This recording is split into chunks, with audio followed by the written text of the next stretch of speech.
Welcome to my YouTube channel. I am Akhilesh और आज मैं आपको सिखाऊंगा फ्यूचर इंडेफिनिट टेंस के इंटेरोगेटिव एंड निगेटिव सेंटेंस का पैसिव वॉइस। इस क्लास में आपको एक्टिव वॉइस और पैसिव वॉइस दोनों के स्ट्रक्चर बताऊंगा। फिर मैं आपको बहुत सारे एग्जांपल्स दूंगा। यहाँ पे मैं आपको एक्टिव वॉइस और पैसिव वॉइस दोनों का मैं आपको हिंदी भी बताऊंगा। ठीक है, तो इस क्लास को आप पूरा देखिएगा और अच्छे से नोट बनाइएगा। ठीक, क्लास को शुरू करेंगे अब हम लोग। देखिए, फ्यूचर इंडेफिनिट टेंस का आज का हमारा टारगेट क्या है? यस या no type interrogative and negative sentence आज का हमारा टारगेट है। ठीक है, सबसे पहले एक्टिव वॉइस की स्ट्रक्चर समझेंगे। तो जो एक्टिव वॉइस की स्ट्रक्चर होगा उसमें विल या शैल पहले आएगा, उसके बाद सब्जेक्ट होगा, सब्जेक्ट के बाद नॉट, नॉट के बाद मेन वर्ब का फर्स्ट फॉर्म, उसके बाद ऑब्जेक्ट होगा, लास्ट में क्वेश्चन मार्क होगा। ये एक्टिव वॉइस की स्ट्रक्चर हो गया। इसको पैसिव में कैसे बदलना हुआ देखते हैं। पैसिव वॉइस में आपको क्या करना है, यहाँ पर भी विल या शैल पहले आएगा, लेकिन यहाँ पे विल या शैल किसके अनुसार आएगा? तो जो आपका एक्टिव वॉइस का यहाँ पे ऑब्जेक्ट है, देखो उसी ऑब्जेक्ट को जब आप सब्जेक्ट बना देंगे तो उसके अनुसार आपको यहाँ पे हेल्पिंग लगाना है। बस समझ में आ गया होगा कि एक्टिव वॉइस के ऑब्जेक्ट को आपको सब्जेक्ट बनाना है सबसे पहले, उसके बाद आपको उसके अनुसार हेल्पिंग लगा लेना है। बस समझ में आ गया। उसके बाद नॉट लगाना है, नॉट के बाद बी लगाना है, बी के बाद मेन ऑफ का थर्ड फॉर्म, थर्ड फॉर्म के बाद बाई, बाई के बाद जो भी एक्टिव वॉइस का सब्जेक्ट होगा उसी सब्जेक्ट को आपको पैसिव वॉइस में क्या बनाना होता है? ऑब्जेक्ट। सिंपल सा बात है। ठीक है, अब देखो एग्जाम्पल लेंगे तो बात अच्छे से क्लियर हो जाएगा। ठीक है, देखिए पहला एग्जाम्पल लिखा है will you not revive me. Will you not revive मी, इसका हिंदी होता है क्या तुम मुझे पुनर्जीवित नहीं करोगे। देखो उसका पैसिव कैसे बनेगा? तो यहाँ पे मी है, ये हमारा ऑब्जेक्ट है, इसी ऑब्जेक्ट को हमें क्या करना है? सब्जेक्ट बनाना है। देखो अगर आप इसको देख के समझ जा रहे हो कि मी का सब्जेक्टिव केस आई होता है और आई के साथ हेल्पिंग क्या लगेगा? सेल लगेगा, तो आप इसके पहले सेल पहले लगा दीजिएगा। मतलब जब आप इसको सब्जेक्ट बना रहे हैं उसके पहले आप सेल लिख सकते हैं। अगर आपको तुरंत नहीं समझ में आ रहा है तो सबसे पहले आपको इसको इस ऑब्जेक्ट को आपको सब्जेक्ट में बदल देना है। उसके बाद आपको सोचना है कि आई के साथ क्या लगाऊं मैं। आई के साथ तो सेल लगता है, तो सेल आप यहाँ लगा दीजिएगा। जैसा आपको कंफर्टेबल लगे आप उस प्रकार से बना सकते हैं। ठीक है, देखो आई हो गया, आई के साथ हेल्पिंग वर्ब क्या लगता है? सेल, तो सेल आई। अब देखो फॉर्मूला हमारा क्या कहता है कि बी या सेल हो गया, ऑब्जेक्ट को सब्जेक्ट में बदल दिया, भी हो गया। उसके बाद क्या लगाना है? नॉट, तो नॉट हो गया। नॉट के बाद क्या लगाना होता है? बी, तो बी हो गया। बी के बाद मेरा होगा थर्ड फॉर्म, तो रिवाइव्ड हो गया। थर्ड फॉर्म के बाद क्या आता है? बाई, तो बाई हो गया।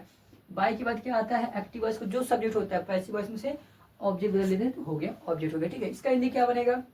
शैल I not be revived by you, क्या मैं तुम्हारे द्वारा पुनर्जीवित नहीं किया जाऊंगा। ये इसका हिंदी हो जाएगा। अगला सेंटेंस है will he not liberate his people.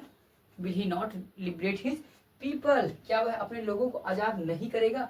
Passive में क्या बनेगा? तो यहाँ क्या है? ऑब्जेक्ट में हमारा क्या है? हिज पीपल, ये आपका ऑब्जेक्ट है, तो इसी ऑब्जेक्ट को हमें क्या बनाना है? सब्जेक्ट बनाना है। तो इसके अनुसार हमें हेल्पिंग ऑफ पहले लिख लेना है। तो विल हो गया, उसके बाद हिज पीपल हो गया। देखो हेल्पिंग ऑफ हो गया, ऑब्जेक्ट को सब्जेक्ट में मैंने बदल दिया, हो गया। अब क्या लगाना है? नॉट, नॉट यहाँ है, नॉट लगाना है। नॉट के बाद बी, तो बी लग गया। बी के बाद मेरा का थर्ड फॉर्म, तो लिबरेट का थर्ड फॉर्म होता है लिबरेटेड, आजाद करना होता है। ठीक है, उसके बाद क्या लगाना है? थर्ड फॉर्म के बाद बाई, तो बाई हो गया। बाई के बाद जो भी एक्टिव वॉइस का सब्जेक्ट होगा उसको पैसिव वॉइस में क्या बना देंगे? ऑब्जेक्ट बना देंगे, हिम हो जाएगा। तो पैसिव क्या बना? Will his people not be liberated by him, क्या उसके लोग उसके द्वारा आजाद नहीं कराए जाएंगे। इसका हिंदी होगा। अगला सेंटेंस है shall we not eliminate them. Shell we not eliminate them, क्या हम उसे नहीं निकाले, सॉरी क्या हम उन्हें नहीं निकालेंगे। तो ऐसी दो क्या बनेगा? तो यहाँ पे आपका ऑब्जेक्ट है बेटा देम। देम का सब्जेक्टिव केस क्या होता है? आपका दे होता है। क्या होता है? दे होता है। दे के अनुसार हेल्पिंग में मैंने लिख लिया विल दे नॉट, जैसा फॉर्मूला कहता है कि सब्जेक्ट के बाद नॉट, नॉट, नॉट के बाद बी, बी के बाद मेरे थर्ड फॉर्म था इलिमिनेटेड। इलिमिनेटेड मतलब तो निकालना। बाई और बी का ऑब्जेक्टिव केस क्या होता है? अस। तो हिंदी क्या होगा इसका? Will they not be eliminated by us, क्या वे हमारे द्वारा निकाले नहीं जाएंगे। इसका हिंदी होगा। अगला सेंटेंस है will see not pamper him. Will see not pamper him, pamper का मतलब होता है किसी को लाड प्यार करना। अले मेरे बाबू, अले मेरा सोना, इसे बच्चों को खिलाते हैं ना, तो इसी को बोलते हैं इंग्लिश में पैम्पर करना बोलते हैं। ठीक है, तो इसका देखो हिंदी क्या है? क्या वह उसे, यहाँ फीमेल है, क्या वह उसे लाड प्यार या दुलार नहीं करेगी। तो ऐसे क्या बनेगा? तो यहाँ पे आपका ऑब्जेक्ट है हिम, तो इसको हमें बनाना है सब्जेक्ट। तो देखो हिम का सब्जेक्टिव केस हो गया ही, उसके अनुसार हेल्पिंग में आएगा विल, तो will he not be pampered bye हर, क्या वह उसके द्वारा लाड प्यार नहीं किया जाएगा। क्या वह उसके द्वारा लाड प्यार नहीं किया जाएगा। तो मैं थोड़ा सा साइड हट जा रहा हूँ ताकि आप एक्टिव वॉइस पहले टॉपिक का नाम लिखेंगे यस या no type, interrogative and negative, उसके बाद फिर यस एक्टिव वॉइस का स्ट्रक्चर, फिर पैसिव वॉइस का स्ट्रक्चर, उसके बाद 1 2 3 एंड 4 4 एग्जाम्पल्स आपको नोट कर लेना, ठीक है। इतने समय में आप नोट कर लिए होंगे। चलिए अब हम लोग आगे बढ़ेंगे, कुछ एग्जाम्पल्स आपको मेरे साथ प्रैक्टिस करना है, क्योंकि प्रैक्टिस करेंगे तो आप बेहतर बनेंगे, ऐसा मेरा बिलीव है, ठीक है। तो अब जो भी सेंटेंस मैं यहाँ बोर्ड पे लिखूंगा, आपको सबसे पहले उस सेंटेंस का पैसिव खुद बना लेना है, उसके बाद फिर मेरा देख कर आपको उसको सही करना। अगर आप सही बना रहे हैं तो बहुत अच्छा है, अगर एक या दो सेंटेंस गलत हो रहा है तो कोई दिक्कत नहीं बेटा, क्योंकि सीखने का जो प्रोसेस है वो गलती से ही होता है। जो इंसान गलती नहीं कर सकता तो कभी भी कुछ नया नहीं सीख सकता है, ठीक है। तो गलती करने से घबराइए नहीं, जितना आपसे गलती होगा उतना आप अच्छा सीखेंगे, ठीक है। चलिए सेंटेंस शुरू करते हैं। देखिए पहला सेंटेंस है, मैंने कहा will he not help me. Will he not help me, क्या वह मेरी सहायता नहीं करेगा। पैसिव हो क्या बनेगा, तो यहाँ मी है, इसका सब्जेक्टिव किस क्या होता है, आई हो गया। देखो आई लिख दिया मैंने, लेकिन इसके अनुसार हेल्पिंग को पहले लिखना है, इसके पहले तो हमें क्या लिखना पड़ेगा, सेल। तो सेल हो गया, सेल आई। अब देखो सब्जेक्ट के बाद क्या लिखा था, फार्मूला देखो, नॉट लिखा था, नॉट के बाद क्या लिखा था, बी के बाद मैंने आपका थर्ड फॉर्म, तो हेल्प। ओहो विल ही नॉट, अरे भैया हेल्प तो पूरा लिख दिया था, हाँ हेल्प, सॉरी गलती से हंस कह रहा हूँ, सबसे गलती होती, ठीक है। तो हेल्प हो गया, तो हेल्प का थर्ड फॉर्म क्या होगा, हेल्प्ड। थर्ड फॉर्म के बाद क्या लगता है, बाई के बाद जो भी आपका एक्टिव वॉइस के यहाँ सब्जेक्ट है उसको हम पैसिव में क्या बनाते हैं, ऑब्जेक्ट बनाते हैं। तो हिम हो गया, और लास्ट में क्वेश्चन मार्क।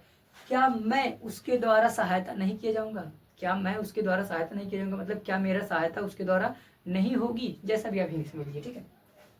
अगला सेंटेंस, अगला है shall I not call you. Shall I not call you, क्या मैं तुम्हें फोन नहीं करूंगा, क्या मैं तुम्हें फोन नहीं करूंगा। देखो पैसिव कैसे बनेगा, आपको पहले खुद बना लेना है, वीडियो को रोक के फिर मेरे देख के सही करना, ठीक है। चलिए पैसिव बनाते हैं, तो यहाँ पे यू है, तो यू के अनुसार हेल्पिंग में यहाँ आएगा विल, उसके बाद यू का सब्जेक्टिव के ऑब्जेक्टिव के दोनों सेम होता है, ठीक है। उसके बाद हो जाएगा नॉट के बाद बी के बाद मैंने आपका थर्ड फॉर्म, तो कॉल का थर्ड फॉर्म हो जाएगा कॉल्ड, उसके बाद बाई, और आई का ऑब्जेक्टिव हो जाएगा मी। क्या तुम मेरे द्वारा फोन नहीं किए जाओगे, क्या तुम मेरे द्वारा फोन नहीं किए जाओगे। अगला एग्जाम्पल है तीसरा, मैंने कहा will they not read this book. चलिए इसका पैसे बनाते हैं, पहले आप खुद बना लो, ठीक है। Will they not read this book, क्या वह यह किताब नहीं पढ़ेंगे। देखो पैसिव कैसे बनेगा, will this book not be red. लिखा तो रीड का स्पेलिंग ही है, लेकिन यहाँ थर्ड फॉर्म के लिए इसको रेड पढ़ते हैं, ठीक है। बाई दे का हो जाएगा देम, क्वेश्चन मार्क। क्या यह किताब उनके द्वारा नहीं पढ़ी जाएगी, क्या यह किताब उनके द्वारा नहीं पढ़ी जाएगी। अगले एग्जाम्पल, आई होप कि आपका एक दो सेंटेंस सही हो रहा होगा, ठीक है। अगर नहीं तो आपकी बार सही करने तो छोड़ देंगे हाथ मार के, ठीक है। अगला सेंटेंस है shall we not buy, shall we not buy a toy. चलिए shall we not buy a toy, क्या हम एक खिलौने नहीं खरीदेंगे। चलिए पैसे दो, क्या बनेगा, ए टॉय आपका ऑब्जेक्ट है, तो ये बनेगा आपका subject. So will A toy, TOY toy, will A toy not be, by का थर्ड फॉर्म क्या होता है, बॉट, BOUGHT बॉट बाई, और बी का ऑब्जेक्टिव किस हो जाएगा आपका लास्ट में क्वेश्चन मार्क।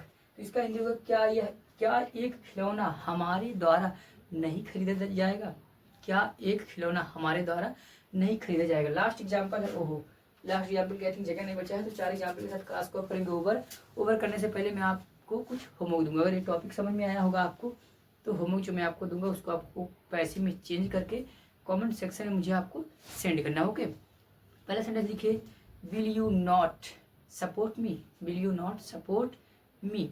अगला सेंटेंस है shall B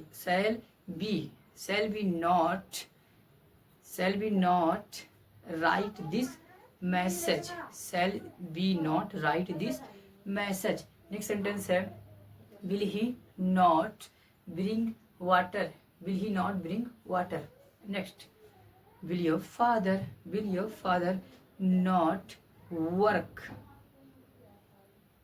sorry will your father, ये सेंटेंस नहीं रहेगा, will your father not save some money, will your father not save some money. Next sentence रहेगा shall I not teach you, shall I not teach you. Next sentence रहेगा shall आई